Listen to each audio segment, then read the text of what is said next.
ये स्तंभ उप मुख्यमंत्री का पद संभालेंगे तो एक हुक्म देने का काम करेंगे। हमारे कदवा की धरती से उप मुख्यमंत्री बनने जा रहे हैं। ये मौलाना अबुल कलाम आज़ाद की पार्टी, हम उसके मानने वाले हैं। बिहार विधानसभा का चुनाव काफी करीब है। 11 तारीख को सीमांचल के एरिया में दूसरा जो फेज है उसमें वोटिंग होना है। ऐसे में यहाँ पे कन्हैया कुमार कदवा विधानसभा पहुंचे थे। भारी तादाद में यहाँ पे जनता आई हुई थी कन्हैया कुमार को सुनने के लिए, और महागठबंधन में जो बातें रखी गई है उनको लेकर के जनता के बीच में कन्हैया कुमार अपनी बातों को रखे। कई नेता हैं यहाँ पे कांग्रेस के जिनसे मेरी बातचीत होगी, कांग्रेस के वरिष्ठ कार्यकर्ता भी हैं, बातचीत होगी। क्या नाम हुआ आपका? कैमरा में आ जाइए पीछे। क्या है कांग्रेस का यहाँ पे क्या लेवल है? यहीं पे कदवा विधानसभा में कांग्रेस के विधायक है, क्या अगला मौका मिलने वाला फिर से? बिल्कुल मौका मिलने वाला है। हैट्रिक लगाने वाले हैं हमारे विधायक शकील अहमद खान। अच्छा, जो है वो तीसरी बार जो है यहाँ से जीत कर जो है बिहार विधानसभा पहुँच रहे हैं, और कदवा की धरती से जो है उप मुख्यमंत्री बनने जा रहे हैं। ये जो है मैं दावे के साथ कह रहा हूँ, क्योंकि यहाँ की जनता पूरे पंचायत राज रिश्ता और इस पार के पूरे 12 पंचायत और उस पार के पूरे 18 पंचायत, टोटल 36 पंचायत के जो लोग हैं वो पूरे जो है शकील अहमद के साथ हैं, और इस बार भी इंशाल्लाह वो जीत कर जो है विधानसभा में हम लोगों की आवाज़ जो है वहाँ पे गूंजेगी। अच्छा, उप मुख्यमंत्री जो बोल रहे हैं आप खुद से बोल रहे हैं या ऑथेंटिक ऐलान हुआ है? नहीं, ये तो बात मैं कह रहा हूँ कि ये अंदरूनी अनाउंसमेंट है। अच्छा, प्रबल दावेदार है कि जो है प्रस्तावित है कि शकील अहमद खान ही जो है कांग्रेस के अभी बिहार में दाहिने हाथ हैं, और कांग्रेस से बोल दिए हैं तेजस्वी यादव कि एक जो है कांग्रेस से के अल्पसंख्यक से जो है मुख्यमंत्री बनेंगे, तो शकील अहमद साहब अभी पहले नंबर पर हैं। इसी के साथ जो है मैं कहना चाहूँगा कि जो है वही जो है मुख्यमंत्री बनेंगे इस बार। पहले विधायक बना दीजिए। बिल्कुल, इंशाल्लाह विधायक बनेंगे तभी तो उप मुख्यमंत्री बनेंगे ना। तो मैं इसलिए बोल रहा हूँ कि लोग ये सोचे कि हमारे कदवा की धरती से उप मुख्यमंत्री बनने जा रहे हैं। आप समझ रहे हैं कि किस तरह से मैं बोल रहा हूँ। अच्छा, क्या नाम हुआ आपका? जी, मेरा नाम मोहम्मद इमाम जाफर हुआ। मैं इंडियन कांग्रेस ब्रिगेड कमेटी का जिला अध्यक्ष हूँ, और आपके चैनल के माध्यम से तमाम कदवा की जनता को एक संदेश पहुंचाना चाहता हूँ। विधानसभा कदवा की जनता व्यक्ति के बातों में बहके नहीं, और कदवा की जनता एकजुट होकर के अपनी ताकत दिखाए और महागठबंधन के प्रत्याशी डॉक्टर शकील अहमद खान को जिताने का काम करें। मैं एक चीज़ मानता हूं कि जब डॉक्टर शकील अहमद खान कंटिन्यू 10 साल रहे, हमारे कदवा विधानसभा का नेतृत्व किए, तो उनका काम हर गली कूचा में दिखता है, और वही कहते हैं जो दिखता है उसी पे बात होती है। तो कहीं ना कहीं लोग जो आलोचनाएं करते हैं उनकी बातें वहीं पस्त हो जाती है कि जब लोगों को बोर्ड दिखने लगता है हर कुन्नड़ पे कामों का, तो बात वहीं पस्त हो जाती है। अच्छा, एक सवाल उठता है, कई पार्टियां आई हैं, कई लोग ये आरोप लगा रहे हैं कि बाहरी भगाओ कदवा बचाओ। ये नारा लग रहा है कि शकील साहब कदवा से नहीं है, कदवा का बेटा चाहिए। इस पे क्या कहेंगे आप?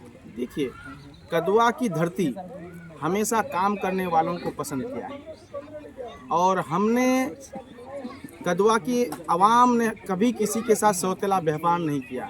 कदवा की आवाम उस अच्छे पुत्र का हमेशा सम्मान करते हैं जो उनका सम्मान करता है, उनके कामों का, उनकी परेशानियों का, उनके दुख दर्द का, उनके आवागमन का, कम्युनिकेशन का जो ख्याल रखता है, उन पे हम लोग ख्याल रखते हैं। अब देखिए, इस 5 साल पूर्व जो है डॉक्टर शकील अहमद खान को जिताया गया, उनका काम देखते हुए पुनः फिर जिताया गया। 10 साल कंटिन्यू विधानसभा में रहे, और आज पुनः 15वां साल उनको मौका देने का काम हम लोग इसीलिए करेंगे कि डॉक्टर शकील अहमद खान पार्टी में और प्रदेश में एक मजबूत स्तंभ बन चुके हैं। जब ये स्तंभ उप मुख्यमंत्री का पद संभालेंगे तो एक हुक्म देने का काम करेंगे।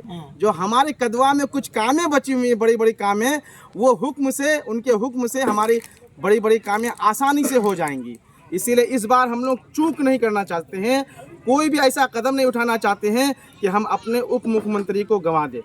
इसीलिए हम लोग एक तरफा होकर के डॉक्टर शकील अहमद खान को विधानसभा भेजने का काम करेंगे। क्या नाम हुआ आपका? मोहम्मद इफ्तिखार आलम।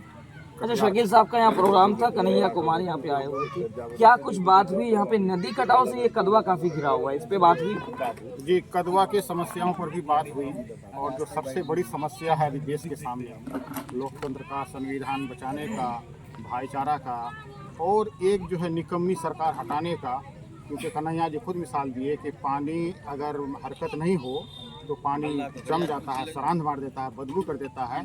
तो 20 साल से ये निकम्मी सरकार रूपी जल जमाव है, इसको हटाना है, इसमें ताज़ा पानी भरना है और लोगों को फैज़याब करना, फ़ायदा पहुंचाना है। और आज यहाँ से मुझे यकीन हो चला कि पूरा कदवा कांग्रेस में हो चुका है। मैं दिल से शुक्रिया अदा करूँगा कदवा के मुखियासम अध्यक्ष जनाब मिराज भाई का, मारूफ मुखिया जी का, हमारे मधाईपुर के असरार साहब का और रागिब सदर साहब का। ये सारे लोग आए और एकजुटता का प्रदर्शन किया और पूरा कदवा कांग्रेस में हो गया। शकील साहब का यही 12 पंचायत आधार बनता है, फिर ये आगे चल करके जो है फिर वो 36 पंचायत तक पहुँचता है। अच्छा, इस हिस्से की मांग हो रही थी कि बलिया बेलोन को प्रखंड बनाया जाए। जी बिल्कुल, काफी दिनों से चर्चा में है। शकील साहब भी इसमें क्वेश्चन किए हैं, ये बहुत ही पुरानी मांग है, बल्कि इस इलाके की बहुत बड़ी ज़रूरत है। तो ये जो है हमें पूरी उम्मीद है कि इस बार शकील अहमद खान साहब और खास करके महागठबंधन की सरकार बने तो बहुत ही ईजी वे में ये हो सकता है। सरकारें जो नहीं होने की वजह से, विपक्षी विधायक होने की वजह से जो है बहुत सारे काम अटके हुए हैं, क्योंकि ये लोग सिर्फ आवाज़ ही उठा सकते हैं ना, इम्प्लीमेंट तो सरकार ही न करेगी। तो हम चाहते हैं कि हमारी सरकार आए तो काम बहुत स्मूथली होगा, बचा हुआ काम भी होगा। वैसे विपक्ष में रहते हुए शकील साहब जो अपनी सलाहियत और अपने जो है स्पीकिंग पावर से और अपनी कन्विंसिंग पावर से, अपनी एडवोकेसी से बहुत अच्छा काम लाए हैं। पूरे इलाके में ऐतिहासिक काम हुआ है, जो आज़ादी से लेकर के अब तक जो काम नहीं हुआ है वो काम हुआ है शकील साहब। अच्छा, आखिरी सवाल है, नई पार्टियां, नए उम्मीदवार काफ़ी आए हैं इलाके में, क्या क्या परेशानियां, क्या क्या कठिनाइयां आ रही है? देखिए, नई पार्टी नई विज़न के साथ वो मैदान में उतर रहे हैं, लेकिन उनको टाइम लगेगा जनता का भरोसा जीतने में। और जैसे कि कन्हैया जी खुद बोले कि कांग्रेस को तजुर्बा है देश चलाने का, कांग्रेस ने संविधान दिया है, लोकतंत्र दिया है, भाईचारा दिया है, अमन शांति का पैगाम दिया है, जो है दल शोषित को, वंचित को, दलित को जो है अधिकार दिया है, अल्पसंख्यकों को बराबरी का हक दिया है। फिर मैंने भी इसी मंच से बोला था कि भाई साहब, अगर आज की तरह मोदी सरकार होती 15 अगस्त 1947 को, तो सीधे हमें बोल दिया जाता है कि भाई साहब आप अपना हिस्सा ले चुके, अब आप जाइए यहाँ से। और वहीं से 15 अगस्त 1947 से भारत को हिंदू राष्ट्र डिक्लेयर करता, और मुस्लिम रहते भी तो 2 या तीसरे दर्जे का नागरिक रहते, वोटिंग राइट नहीं दिया होता। फिर इस देश को सेक्युलर किया। तो कांग्रेस के एहसानात भी बहुत हैं। व्यक्ति विशेष से जैसे गलती होती तो पार्टी संगठन से भी कुछ मिस्टेक हो सकता है, लेकिन कुछ ऊंच नीच को तो हुआ होगा, लेकिन उसको दरकिनार करके यही हमारी पार्टी है, यही हमारा मंच है, यही हमारा कांग्रेस, हमारे बुजुर्गों का सींचा हुआ, आबाद किया हुआ जमीन है, इसको हम लोग न छोड़ें। क़यादत वाले आपके इलाके में आ गए? क़यादत वाले, अपनी क़यादत वाले ये कहते हैं कि अपनी क़यादत, ये जो सोच ये हमारे लिए सही नहीं है। हम लोग साझी विरासत को ही अपनी क़यादत मानते हैं। ये मौलाना अबुल कलाम आज़ाद की पार्टी, हम उसके मानने वाले हैं। और लोग ये बोलते हैं, आपने जिस तरह इशारा किया मैं उधर ही बोल रहा हूँ, वो लोग हमें जुम्मन कहते हैं, दरी उठाने वाले, कुर्सी सीधी करने वाले बैठे हैं। लेकिन इस पार्टी में बहुत इज्जत है अल्पसंख्यकों का, मुसलमानों का। अब इमरान पटना बड़ी साहब को ले लीजिए, कितने बड़े हैं, हमेशा शाना बसाना रहते हैं। प्रियंका जी बहुत इज्जत एहतराम करती है, राहुल गांधी जी बहुत इज्जत एहतराम करते हैं। हमने कदवा से 2 टर्म दिया डॉक्टर शकील साहब को, लेकिन देखिए पूरे बिहार में इनको हेड बना दिया, लीडरों का लीडर बना दिया, CLP लीडर बना दिया, बंगाल का प्रदेश प्रभारी बना दिया, और भी स्क्रीनिंग कमेटी का बना दिया, और बहुत सारे पद से नवाजा। यानी इज्जत मिलती है इस पार्टी में। और भी देख लीजिए, इमरान प्रताप गरीब साहब के अलावा उमेर खान भाई है हमारे प्रदेश अध्यक्ष। बल्कि ये राहुल गांधी जी का कहना है ना कि जिसकी जितनी संख्या बढ़ी उसकी उतनी हिस्सेदारी। ये हिस्सेदारी की बात करते हैं तो उतारते भी है। 60 में से 10 मुस्लिम विधायक को उतारा गया। चलिए, देखिए, मेरी बातचीत हुई और जुम्मन लफ्ज़ कह करके मुसलमानों को मुसलमान ही कोस रहे थे और कह रहे थे कि कोचा धामन की धरती से एक आवाज़ निकली थी। एक शख्स हैं जारिफ नाम से, शायद उसका आइडिया जिसको मैंने देखा है, उन्होंने कहा कि अगर तेजस्वी यादव के अंदर में अगर दम है तो वो कहे कि कोई मुस्लिम डिप्टी CM बन सकता है, उप मुख्यमंत्री बन सकता है। तो गुप्त सूचना के अनुसार यहाँ पे जिस तरह से कांग्रेस के कार्यकर्ता बता रहे हैं कि अगर शकील अहमद यहाँ से जीतते हैं, महागठबंधन की सरकार बनती है, तो प्रबल दावेदार जो है डिप्टी CM के शकील अहमद खान साहब है, जो डॉक्टर शकील अहमद खान साहब है कदवा विधानसभा से।